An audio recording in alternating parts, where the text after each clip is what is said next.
मजलिस इत्तेहादुल मुस्लिमीन जिला महबूब नगर की जानिब से मलून ज़माना वसीम रज़वी की रसूल मुकर्रम सल्लल्लाहु अलैहि वसल्लम की शान अक़दस में गुस्ताखी और मज़हब इस्लाम के खिलाफ ज़हरअफ़शानी और हमारे मुल्क हिंदुस्तान की पुरअमन फ़िज़ा को मुकद्दर करने की जारी सियाह करतूतों के खिलाफ सख्त तरीन कार्रवाई और मुसलमानों की दिलाज़ारी के खिलाफ ताज़ीराती दफ़ात के तहत गिरफ्तारी के मुतालबे पर मबनी याददाश्त कलेक्टर जिला महबूब नगर को दी गई। बादशाह अखबारी नुमाइंदों से बात करते हुए मोहम्मद अब्दुल हादी एडवोकेट सदर मजलिस इत्तेहादुल मुस्लिमीन जिला महबूब नगर ने कहा कि सेकुलर उसूलों पर अमल पैरा और दस्तूर पर अमल करने का हल्फ लेने वाली हुकूमतें मुसलमानों की दिलाजारी पर खामोश तमाशाई बनी हैं। उन्होंने कहा कि कांग्रेसी हुकूमतों ने सलमान रुश्दी और तस्लीमा नसरीन को सेकुलर हुकूमत में न सिर्फ पनाह दी बल्कि उनको तहफ़्फ़ुज़ भी फराहम किया और मौजूदा फ़िरका परस्त हुकूमत अंदरून मुल्क मुखालिफ इस्लाम ताकतों की हौसला अफजाई करते हुए शान रिसालत में गुस्ताखी और मुसलमानों की खुली दिलाजारी को तहफ़्फ़ुज़ फराहम कर रही है, जो अफसोसनाक है।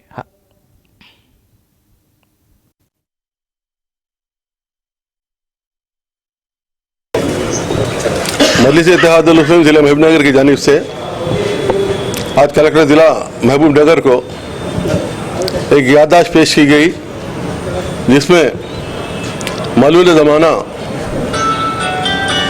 वसीम रज़वी की मुखालिफ मुस्लिम, मुखालिफ इस्लाम और पैगम्बर इस्लाम सल्लल्लाहु अलैहि वसल्लम के ख़िलाफ़ इहानत आमेज़ तहरीर, तकारीर और अमल के ख़िलाफ़ सख्त तरीन ताज़ीरी कार्रवाई करने का यकसी महबूब नगर को हुक्म देने का मुतालबा किया गया है।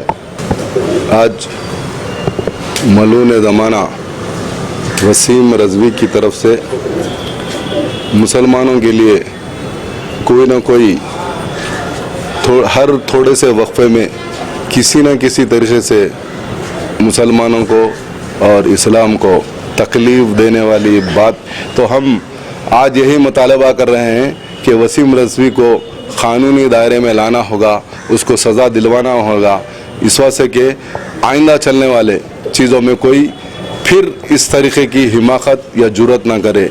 डायरेक्ट इसकी सरपरस्ती दे रही, जिसके अल्फाज क़ानूनी अंदाज से अगर देखें तो आपको अंदाज़ा चलेगा। ये 153 है, 295, 505, 504 पार्ट 2 के तहत इसके ऊपर केसेस रजिस्टर करना चाहिए। जहां हुकूमतें बिल्कुल मासूम और इनके ऊपर नाजायज़ तरीके से कर रहे हैं, जबकि आपके पास हर चीज़ मीडिया के ज़रिए, हर प्रिंट मीडिया के ज़रिए और मीडिया के ज़रिए इसके किए हुए हरकतें आपके सामने हैं। हुज़ूर अकरम सल्लल्लाहु अलैहि वसल्लम के ख़िलाफ़ में नाज़ेबा अल्फाज इस्तेमाल किया है, ये बर्दाश्त के बाहर है। कोई भी मुसलमान इसको बर्दाश्त नहीं कर सकता। लिहाजा हम पुरअमन तरीके से आज यहाँ पे कलेक्टर ऑफिस पहुँचकर रिप्रेजेंटेशन किए हैं। लिहाजा मैं बीजेपी हुकूमत से ख्वाहिश करता हूँ कि वसीम रज़वी को जल्द से जल्द मुल्क बदर। नाज़रीन, हमारे टीटीवी न्यूज़ को सब्सक्राइब करिए, बेल आइकॉन को प्रेस करिए, शेयर करिए और लाइक करना ना भूलें। और किसी एडवर्टाइजमेंट से मुताल्लिक़ जानकारी के लिए हमारे इस नंबर पर कॉन्टैक्ट कीजिए। हमारा नंबर है 9550102020।